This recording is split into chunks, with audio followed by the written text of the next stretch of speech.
presentado. Sin conflicto de interés, el objetivo de la presente presentación es brindar de forma sencilla información a todos y cada uno de los participantes en relación a una patología muy común que es la hernia discal cervical. La agenda para el día de hoy: tenemos anatomía, síntomas y signos,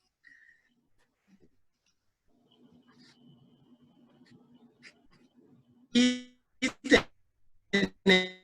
tenemos diagnóstico. La curva acá se localiza en la región del cuello, está conformada por 7 vértebras particulares, entre ellas las 2 primeras vértebras, que es el atlas y el axis, tienen una forma muy particular y precisa.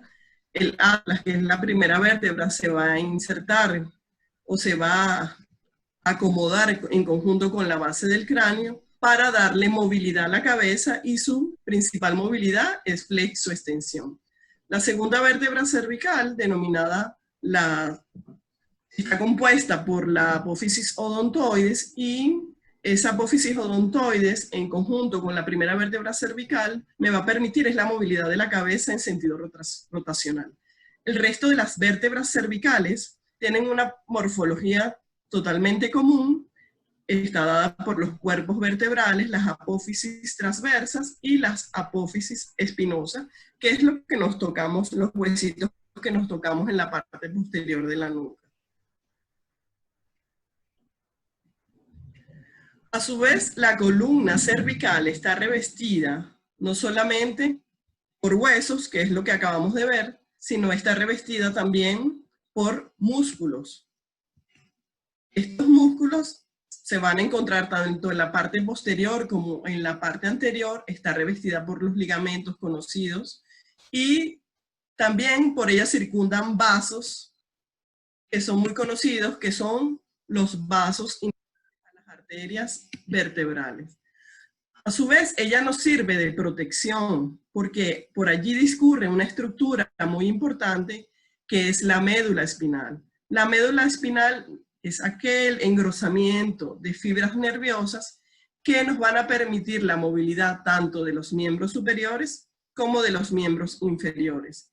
Y en sus partes laterales salen estas estructuras que podemos observar acá, que son los nervios raquídeos.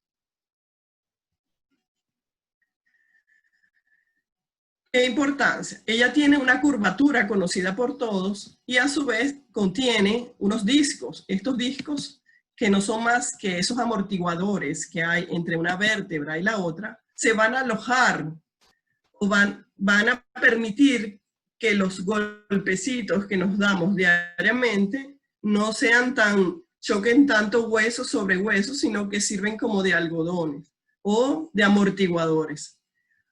Como pueden observar, la columna tiene una forma o una curvatura en C, que eso es lo que se llama la lordosis fisiológica, que todos la tenemos. ¿Qué es eso que llamamos disco intervertebral?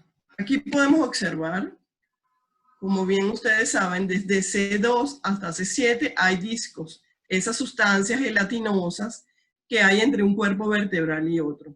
Los discos se presentan desde C2 hasta C7. Ellos me van a permitir, o están formados en su parte más interna por una estructura que se llama núcleo pulposo, y en su parte más externa una estructura circular que es el anillo fibroso. Ellas nos va a permitir la movilidad tanto en flexión como extensión y rotación, que son los movimientos propios que realiza el cuello. Como pueden observar acá, las salidas de esos nervios raquídeos me van a permitir la inervación tanto de los hombros como de los miembros superiores. Cuando se produce una hernia discal cervical, esta puede comprimir o apretar un nervio raquídeo y me puede generar esa sintomatología que presentan muchas veces los pacientes como ardor, quemazón en la parte superior.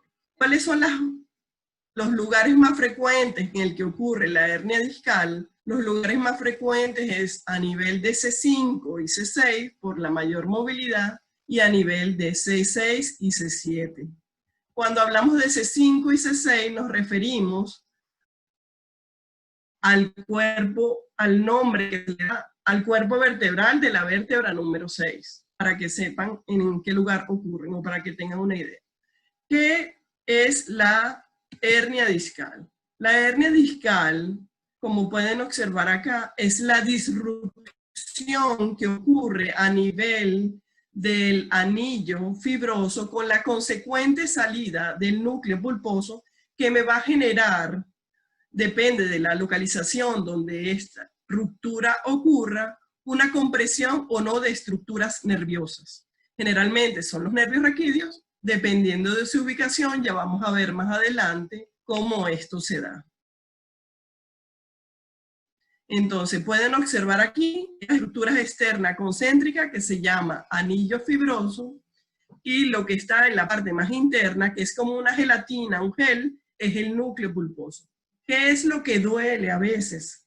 O lo que manifiestan los pacientes cuando hablan de dolor, es porque estas estructuras más externas tienen nerviecitos y esos nerviecitos generan dolor.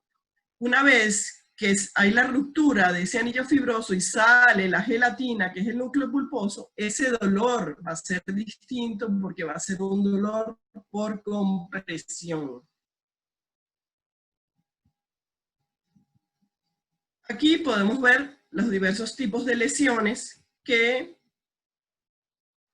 podemos encontrar en el disco intervertebral. En primer lugar, tenemos un disco normal. Como bien les dije, es esa gelatina que hay entre un cuerpo vertebral y el otro, y que me va a permitir mantener la altura de los cuerpos vertebrales. Con el paso del tiempo, esos núcleos o ese disco intervertebral puede devenir en deshidratación, y esa altura del disco intervertebral va disminuyendo.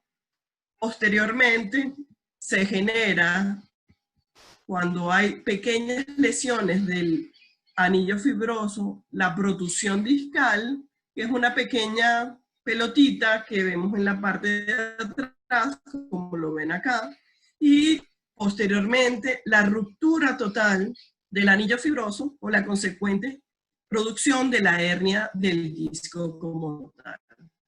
Aquí en este dibujo lateral podemos observar que está el núcleo pulposo, posteriormente está la raíz nerviosa y todo es un corte que corresponde al cuerpo vertebral y las apófisis o en la parte posterior de atrás de la nuca.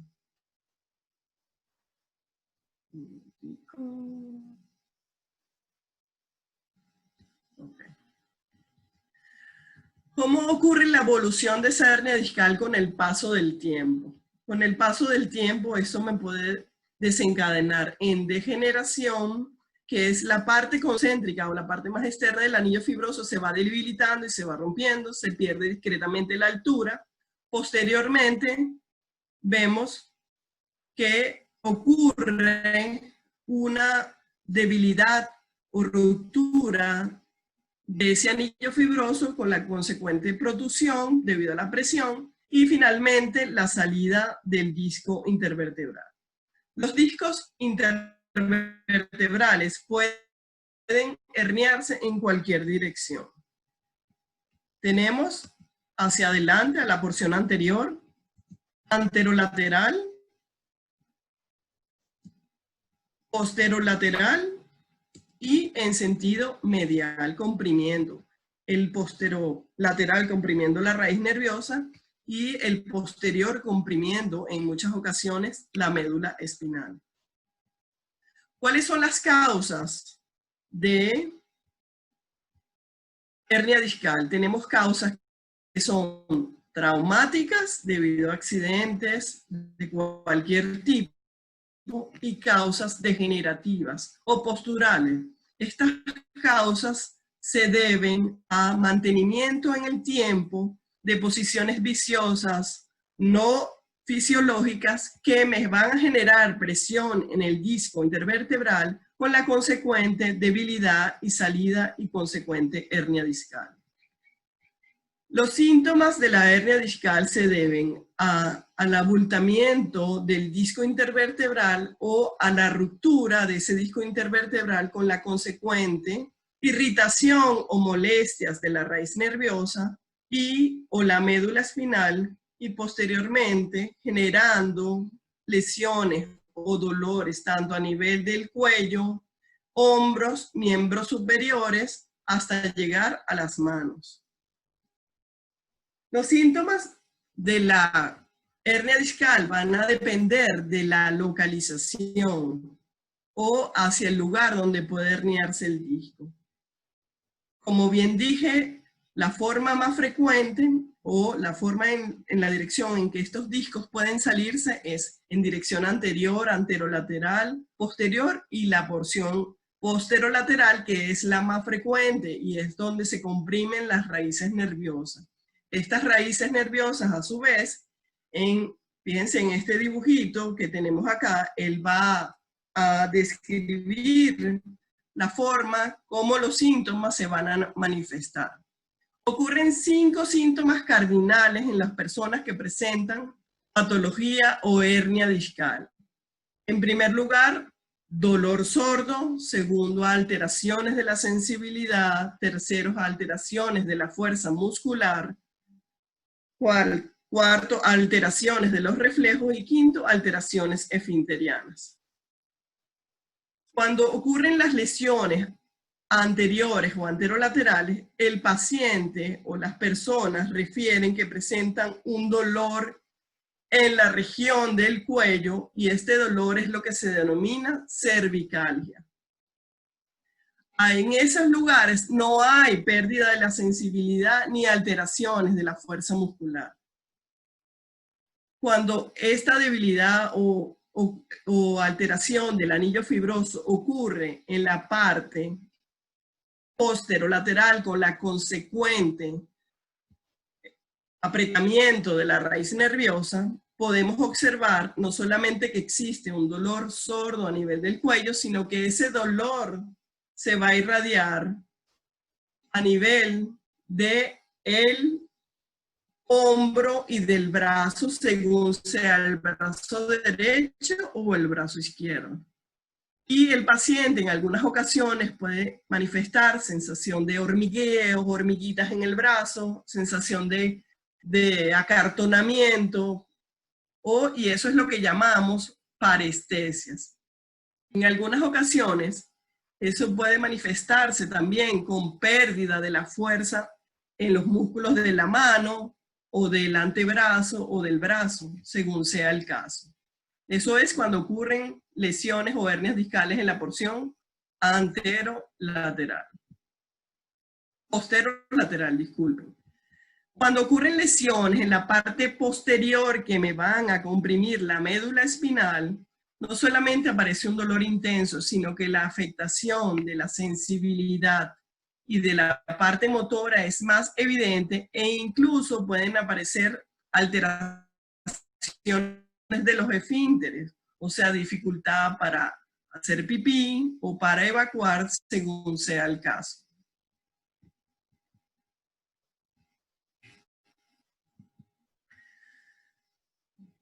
Una vez que ocurren los síntomas, dependiendo de su localización, los pacientes pueden manifestar alteraciones o describir manifestaciones clínicas de la sensibilidad, y a eso es lo que llamamos nosotros dermatomas.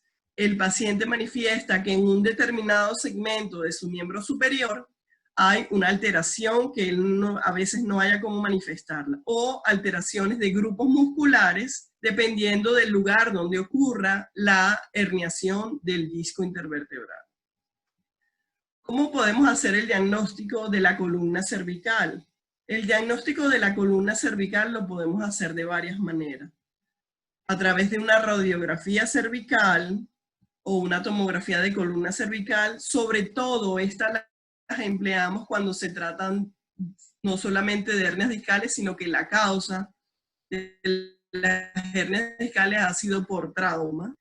También podemos observar acá la resonancia de columna cervical. Aquí podemos observar en la parte delantera, los discos que se ven de forma gris más oscura y los cuerpos vertebrales de forma gris clara, y aquí la presencia como de garbanzos o saliencias de estos discos intervertebrales que me comprimen la médula espinal, y es un método de elección detallado para evaluar no solamente los discos intervertebrales, sino las partes más blandas de la columna cervical. El otro método del cual nos valemos es la electromiografía, que no es más o nos permite corroborar tanto la sintomatología que presenta el paciente como la alteración que podemos observar en la resonancia, y nos representa un estudio complementario. O sea que los métodos ideales para evaluar la hernia discal generalmente degenerativa es la resonancia de columna cervical y la electromiografía. El tratamiento. Tenemos que hay dos tipos de tratamiento: el no quirúrgico o el conservador y el tratamiento quirúrgico. En lo quirúrgico o conservador tenemos dos pilares fundamentales. En primer lugar, el tratamiento médico, que viene dada por el empleo de analgésicos, antiinflamatorios, el uso de relajantes musculares, moduladores para el dolor, inclusive los antidepresivos o los esteroides, que representan unos analgésicos muy potentes. Y la rehabilitación, que es un pilar fundamental y que tenemos que ir de la mano con servicios conjuntos, que viene dada por la aplicación de medios físicos, electroterapia, ultrasonido, láser, ejercicios, masaje e higiene postural. Es básico lo de la higiene postural, porque si nos mantenemos en el tiempo con posiciones viciosas, la sintomatología que presentan los pacientes se pueden repetir una y otra vez. También tenemos la medicina osteopática, el uso de la ortotesis y las infiltraciones o bloqueos o terapia neural. Tengo una buena noticia: el 80 al 90% de los pacientes mejoran con tratamiento conservador. Es decir, no todos los pacientes necesariamente tienen que ir a cirugía. De 100 pacientes que nos consultan, 90% pueden mejorar con la aplicación de tratamiento médico y rehabilitación. El tratamiento quirúrgico: hay una serie de pacientes que requieren tratamiento quirúrgico, hay tratamientos que se hacen o abordajes que se hacen por la parte anterior del cuello o abordajes que se hacen por la parte de atrás del cuello. Ese vendría a llamarse abordaje anterior, el que se hace por delante, y abordaje posterior, el que se hace en la parte de atrás. ¿En qué consiste este tipo de abordaje?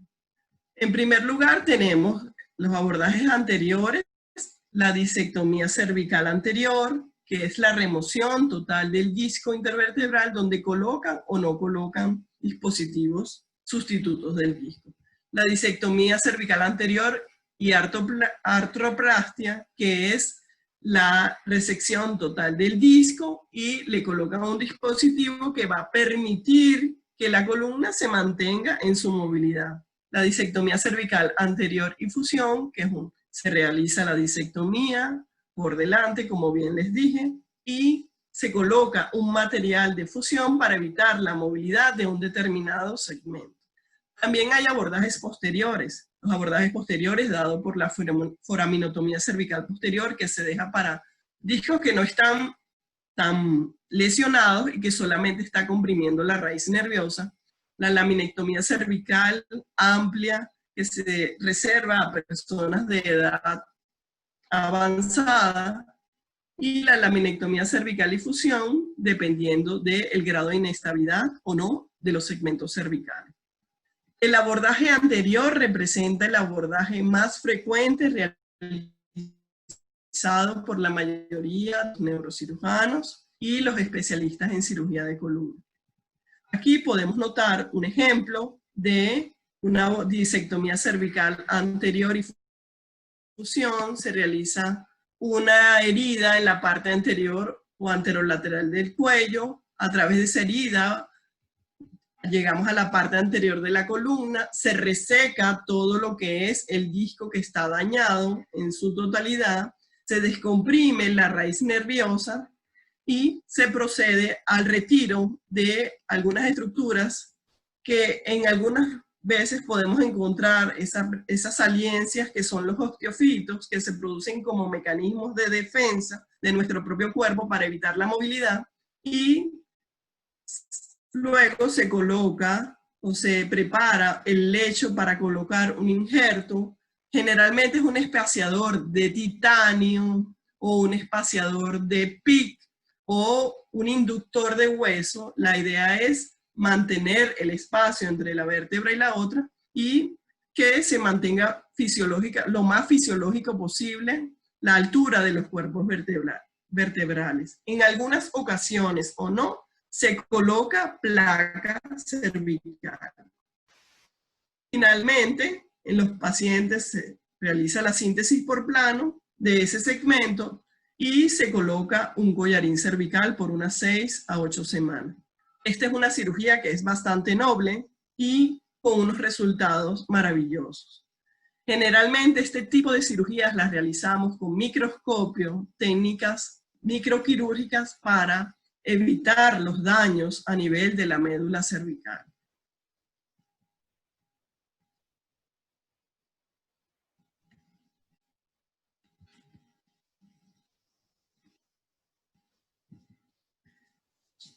Los tratamientos quirúrgicos presentan,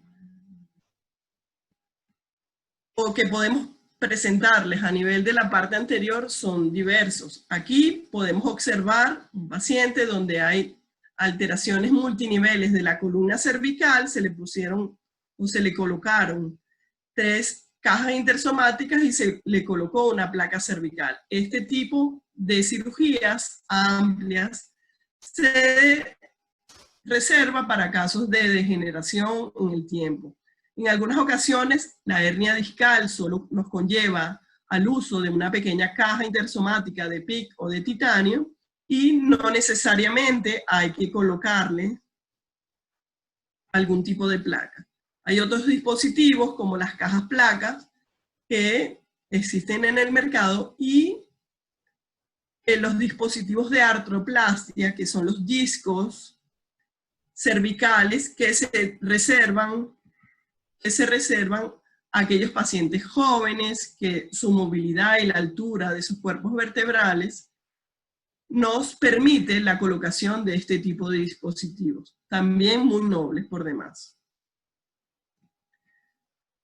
Otro de los tratamientos quirúrgicos que podemos brindarles es la foraminotomía cervical posterior.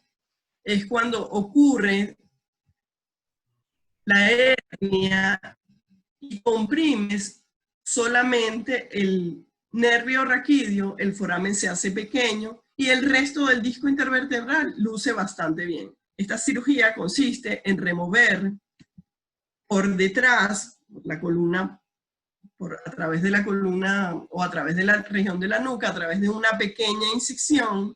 Esta pequeña incisión nos va a permitir realizar a través de la colocación de dispositivos tubulares y visión fluoroscópica, nos va a permitir introducirnos en la parte posterior de la columna cervical y a través de dispositivos tubulares de varios tamaños vamos a realizar el consecuente fresado o limpieza de lo que corresponde al hueso que me va a estar atrapando probablemente la raíz nerviosa a través de unos instrumentos especiales y bajo visión microscópica. Y como pueden ustedes observar, fíjense acá, la raíz nerviosa está comprimida no solamente por hueso, sino también por disco intervertebral. Esto representa la raíz nerviosa y todos los fragmentos de hueso que pudieran estar sobresaliendo y apretando la raíz se retiran con instrumentos especiales y finalmente podemos observar acá el disco apretando la raíz y el retiro del mismo. Ese procedimiento se hace con mínima invasión, bajo magnificación e iluminación. Posteriormente cerramos al paciente con una pequeña incisión y los resultados también son satisfactorios. Se dejan para casos muy especiales. Otro tipo de tratamiento quirúrgico que lo reservamos en algunas ocasiones para pacientes de edad, pacientes mayores, donde la degeneración es de múltiples segmentos de la columna cervical, la incisión se hace por detrás.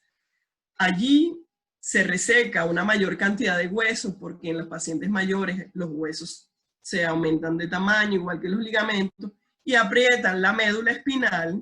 Una vez que tú resecas ese hueso, liberas a la médula espinal y a los nervios. En algunas ocasiones, no todas, tú puedes realizar fijación posterior con tornillos de masas laterales, dependiendo de la inestabilidad. Aplicas un injerto óseo que lo puedes tomar del propio cuerpo del paciente a través del hueso coxal, o injertos óseos sintéticos que también están disponibles.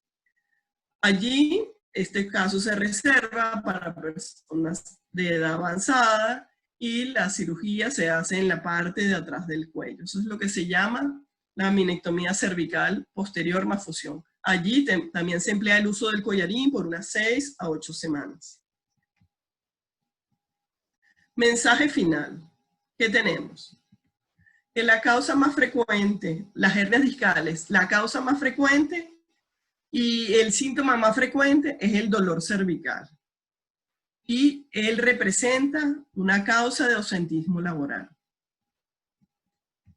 Las causas más frecuentes de la hernia discal se deben a microtraumas y a la degeneración sostenida en el tiempo de los discos intervertebrales con la consecuente producción de la hernia discal. El método de elección para hacer diagnóstico es la resonancia magnética de columna cervical. El tratamiento inicial es netamente farmacológico y de terapia física y rehabilitación.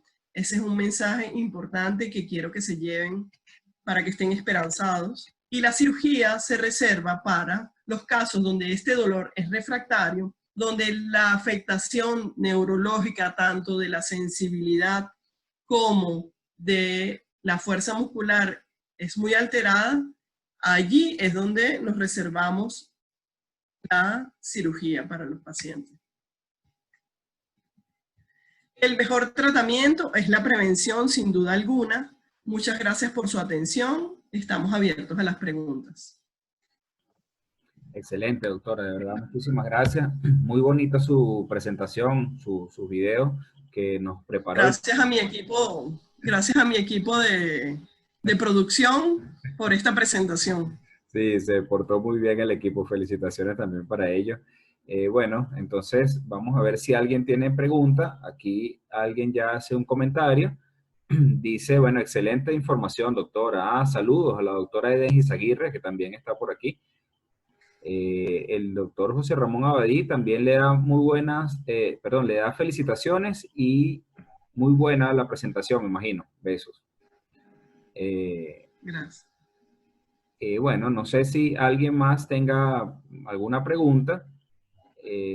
Nos hace un comentario, dice que estupenda mi profesora de neuroanatomía de la UCB, lo escribe Luzbexis Guevara. Gracias.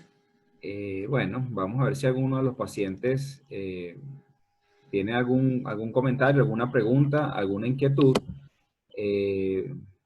Mientras tanto, yo también voy a aprovechar, doctora, de hacerle una pregunta, porque usted lo tocó en su exposición, pero quería saber si nos puede ampliar un poco el tema de cuándo hacer fisioterapia. Usted dijo que la fisioterapia y la rehabilitación siempre era lo primero, pero ¿hasta qué punto hacer fisioterapia? ¿Hasta qué punto ya dices, mira, ya esto es quirúrgico o puedo seguir intentar otro ciclo de fisioterapia?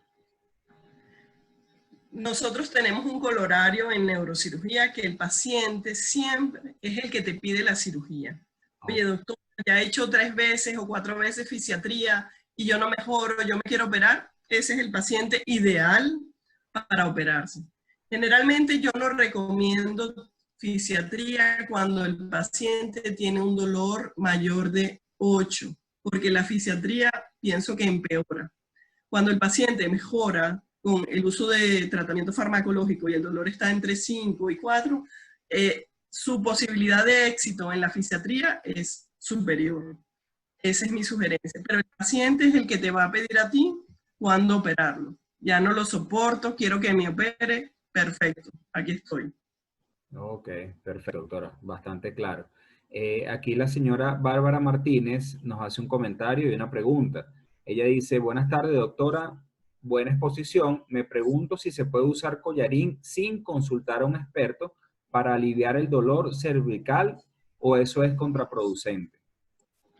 Generalmente el uso de collarín lo reservo en caso de que el dolor es insoportable. No mando collarín a todos los pacientes debido a que la musculatura de la región cervical se puede debilitar y eso más bien, en vez de ser un beneficio para el paciente, representa algo perjudicial. Los collarines yo los reservo generalmente en los casos de postoperatorio o en los casos en que se produce un trauma cervical. Allí es donde yo de forma frecuente indico el collarín cervical. Ok, perfecto, doctor. Aquí tenemos otro comentario de la señora Miriam Chacón, quien le da felicitaciones por su conferencia y a la vez pregunta, ¿cuándo se usan los esteroides? Los esteroides los reservamos en pacientes que tengan un dolor insoportable. Los esteroides son medicamentos que tienen una acción analgésica y antiinflamatoria bien potente. Reservamos el uso de esteroides solamente, por lo menos en mi experiencia, lo uso 1 o 2 veces al año, esteroides de reserva, porque ellos tienen una contraindicación, que es el paciente que abusa de ellos y puede degenerar en osteoporosis. Entonces todo requiere de un equilibrio. Son lo máximo, son los mejores analgésicos del planeta Tierra, solamente tienen ese pequeño defecto. Claro, muy bien. Bueno, el doctor José Ramón Abadía hace un comentario aquí y dice que siempre hay tiempo para operar, menos las emergencias, obviamente. Correctamente. Ok. Las hernias discales traumáticas son emergencias. Eso sí hay que correr, todos tenemos que correr. Ok. La señora Yanna Balbuena hace una pregunta y dice, cuando se habla de abombamiento, ¿es antes que aparezca la hernia discal? Correctamente, cuando se habla de abombamiento o protusión, es antes de que aparezca la hernia. No se ha roto totalmente el anillo fibroso y no hay salida de núcleo pulposo. Está ahí como pujando, pujando, hasta que ya se rompen en algún movimiento inadecuado que pueda hacer el paciente. O alguna sobrecarga. Pero me imagino que eso ya produce cierta clínica, ese abombamiento ya va produciendo compresión, ¿verdad? Produce compresión, en algunas ocasiones produce dolor. ¿Qué es lo interesante acá? El anillo fibroso, lo que está más externo, es lo que tiene células nerviosas y es lo que desencadena el dolor.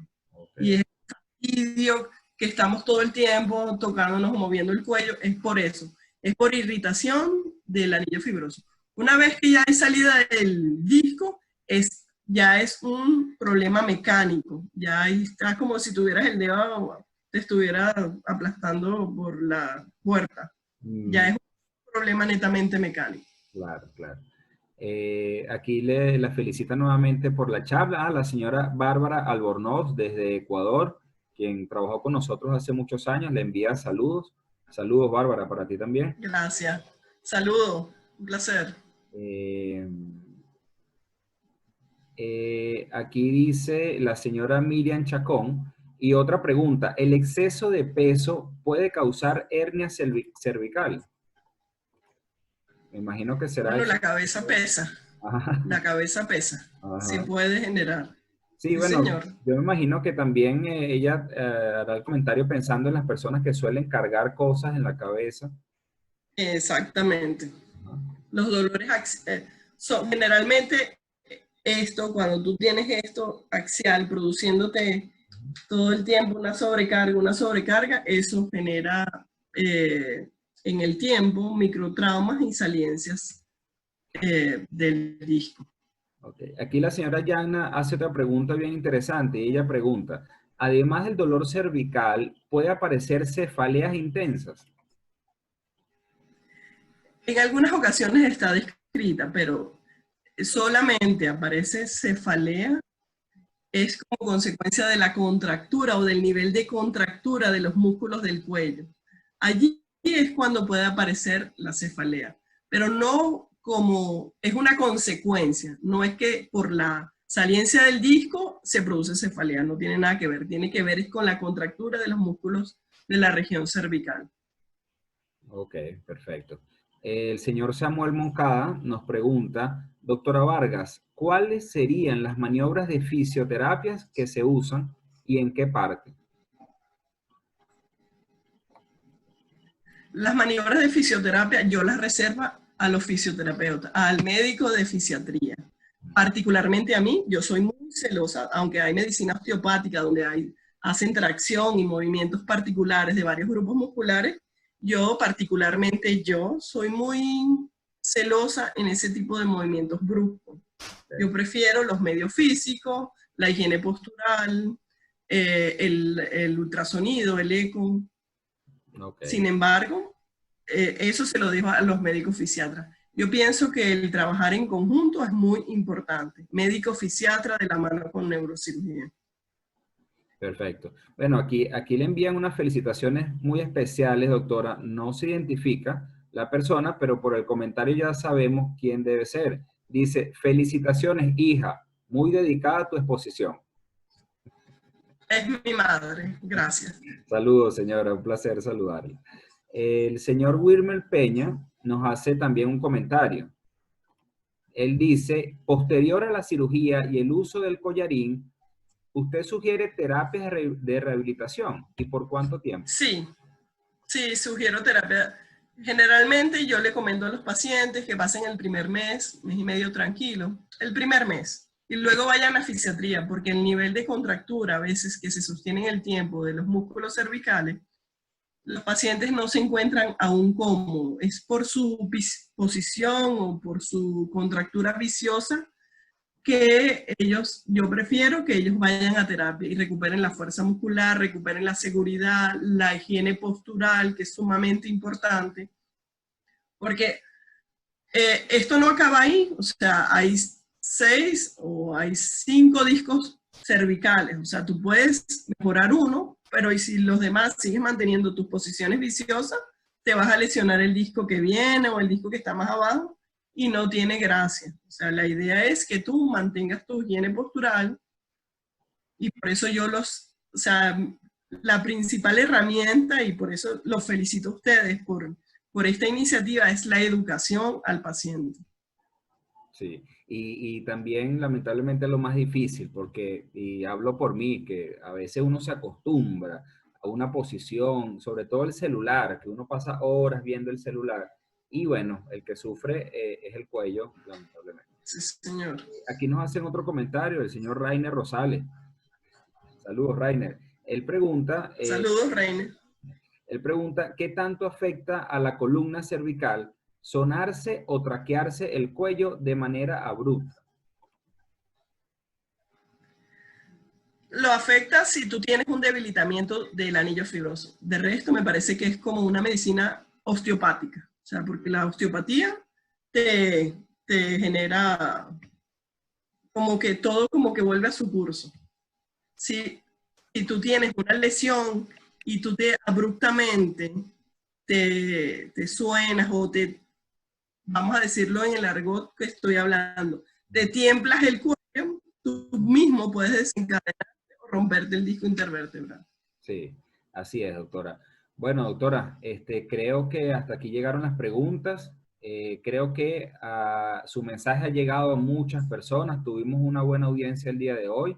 De verdad, no queda más que agradecer, doctora, su participación. Y antes de despedirnos, antes de que nos dé un mensaje final, quería decirle a todas las personas que se han comunicado con nosotros, ya sea por esta vía, por la vía del correo, las redes sociales, que si alguien desea una consulta directa, personal, con la doctora María Fernanda Vargas, puede comunicarse a través del 0424-198-2532 con el señor Rainer Rosales, quien gustosamente le hará el puente para que pueda llegar a la consulta de la doctora María Fernanda Vargas. Doctora, un mensaje antes de despedirnos.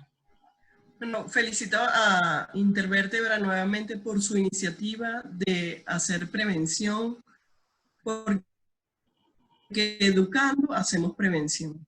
Definitivamente. Muchas gracias. Y esa definitivamente es la mejor herramienta, doctora. Siempre la prevención es mejor que cualquier terapia, cualquier tratamiento curativo. Y el más Sí, económico. señor. Bueno, Total. muchísimas gracias. Y bueno, Intervértebra es su casa cuando quiera compartirnos alguna otra Gracias. información. Aquí estaremos, doctora. Muchísimas gracias. Muchas gracias, Juan Pablo. Gracias nuevamente por la invitación a todo tu equipo. Y bueno, estamos a su disposición y a la orden. Perfecto. Bueno, Gracias. esto es todo por el día de hoy. Muchísimas gracias a todos. Este video se estará colgando en nuestro canal de YouTube en los próximos días para los que quieran ver la conferencia. Muchas gracias. Muchas gracias. Saludos a todos. Buenas noches. Feliz tardes a todos. Muchas gracias por su audiencia. Feliz tarde. Gracias, doctora. Hasta luego.